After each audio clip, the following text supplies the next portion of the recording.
Assalamualaikum warahmatullahi wabarakatuh. Kembali lagi bersama saya Muhammad Ferdi Fauzi Cesario, Fakultas Sains Terapan, Prodi Agroteknologi, Peminatan Agronomi semester 7. Di sini saya akan mengulas tentang Kementerian Agraria dan Tata Ruang atau Badan Pertanahan Nasional. Kementerian Agraria dan Tata Ruang atau Badan Pertanahan Nasional ini dikepalai oleh Menteri Dr. Sofyan A.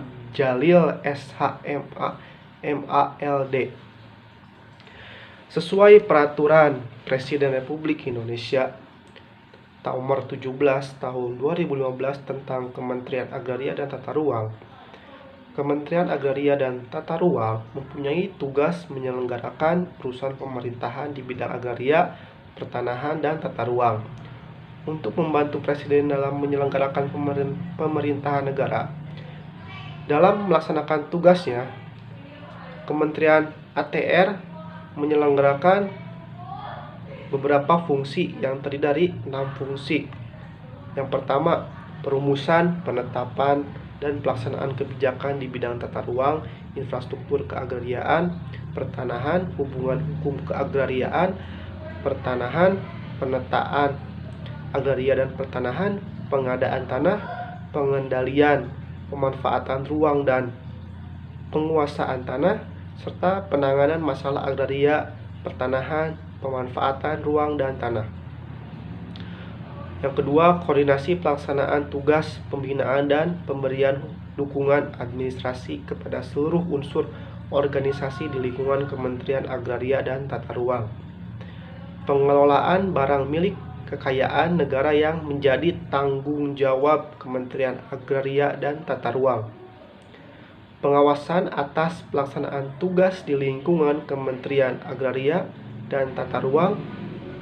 Pelaksanaan bimbingan teknis dan supervisi atas pelaksanaan urusan Kementerian Agraria dan Tata Ruang di daerah. Dan yang terakhir, pelaksanaan dukungan yang bersifat substantif kepada seluruh unsur organisasi di lingkungan Kementerian Agraria dan Tata Ruang.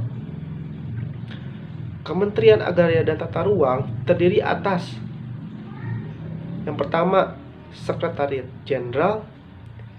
Yang kedua, Dirjen Tata Ruang, Dirjen Jenderal Dirjen Infrastruktur Keagrariaan, Dirjen Hubungan Hukum Keagrariaan, Dirjen Penataan Agraria, Dirjen Pengadaan Tanah, Dirjen Pengendalian Pemanfaatan Ruang dan Penguasaan Tanah, Dirjen Penanganan Masalah Agraria, Pemanfaatan Ruang dan Tanah, Inspektorat Jenderal, Staf Ahli Bidang Landform dan Hak Masyarakat Atas Tanah, Staf Ahli Bidang Masyarakat Adat dan Kemasyarakatan, dan yang terakhir, Staf Ahli Bidang Ekonomi Pertanahan. Sedangkan sesuai Peraturan Presiden Republik Indonesia Nomor 20 Tahun 2015 tentang Badan Pertanahan Nasional mempunyai tugas melaksanakan pemerintahan di bidang pertanahan sesuai dengan ketentuan peraturan perundang-undangan.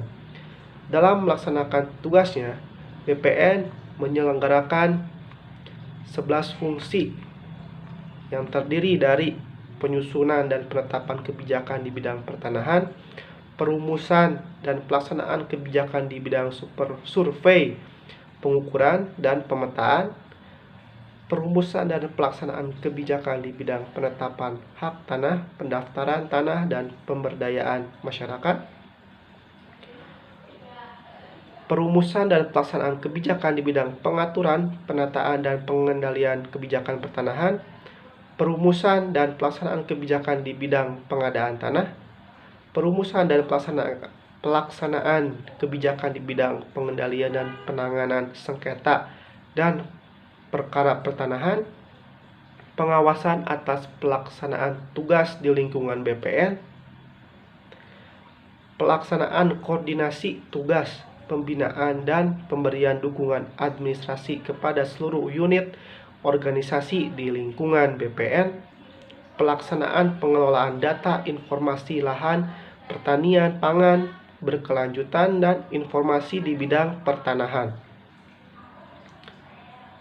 pelaksanaan penelitian dan pengembangan di bidang pertanahan, dan yang terakhir, pelaksanaan pengembangan sumber daya manusia di bidang pertanahan. Untuk menyelenggarakan tugas dan fungsi BPN di daerah, dibentuk kantor wilayah BPN di provinsi dan kantor pertanahan di kabupaten kota. Yang terdiri kantor pusat yaitu ada di Jalan Sisingamangaraja nomor 2, Kebayoran Baru, Jakarta Selatan. Serta di Provinsi Jawa Barat itu ada di Jalan Soekarno-Hatta nomor 586, dan di Kabupaten Cianjur sendiri berada di Jalan Raya Bandung nomor 61, Sadewata, Sabandar, Karangtengah, Kabupaten Cianjur. Demikian review yang dapat saya sampaikan. Mohon maaf apabila masih banyak kekurangan dalam penyampaian. Wassalamualaikum warahmatullahi wabarakatuh.